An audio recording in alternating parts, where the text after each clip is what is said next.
ପଙ୍କପାଳ ଗ୍ରାମରେ ଯୁବକଙ୍କୁ ଆକ୍ରମଣ କରି ହତ୍ୟା କରିବା ଅଭିଯୋଗରେ ଆସାମୀକୁ ଗିରଫ କଲା ପୋଲିସ। ଯାଜପୁର ଜିଲ୍ଲା ସୁକିନ୍ଦା ନିର୍ବାଚନ ମଣ୍ଡଳୀ ଅନ୍ତର୍ଗତ ଦାନଗଦି ବ୍ଲକ ଅଧୀନସ୍ଥ ଜଖପୁରା ଥାନା ଅଧୀନସ୍ଥ ପଙ୍କପାଳ ଗ୍ରାମର ମୃତକ ଆକାର ଦଳେଇଙ୍କ ହତ୍ୟାକାରୀକୁ ବାନ୍ଧିବାରେ ସକ୍ଷମ ହୋଇଛି ଜଖପୁରା ପୋଲିସ। ପୋଲିସ ଅଭିଯୁକ୍ତକୁ ଗିରଫ କରି ରବିବାର ଅପରାହ୍ନ 3 ଘଟିକା ସମୟରେ କୋର୍ଟ ଚାଲାଣ କରିଥିବା ଦେଖିବାକୁ ମିଳିଛି।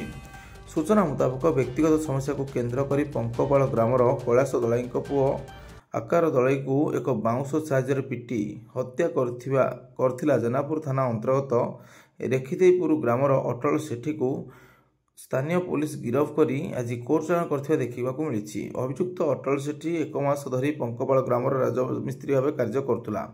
କାମ କରିବା ସମୟରେ ସେ ମୃତକ ଆକାର ଦଳେଇଙ୍କ ଭଉଣୀ ଘରକୁ ଯିବା ଆସିବା କରିବାକୁ କେନ୍ଦ୍ର କରି 2 ଜଣଙ୍କ ମଧ୍ୟରେ ଗଣ୍ଡଗୋଳ ସୃଷ୍ଟି ହୋଇଥିଲା। ଏହି ଗଣ୍ଡଗୋଳରେ ତାଙ୍କର ମୃତ୍ୟୁ ହୋଇଥିଲା। ଏନେଇ ପୋଲିସ ଘଟଣାକୁ ନେଇ ତଦନ୍ତ କରିବା ସହିତ ସମ୍ପୃକ୍ତ ଆକ୍ରମଣକାରୀକୁ ପୋଲିସ ଗିରଫ କରି ଆଜି କୋର୍ଟ ଚାଲାଣ କରିଛି।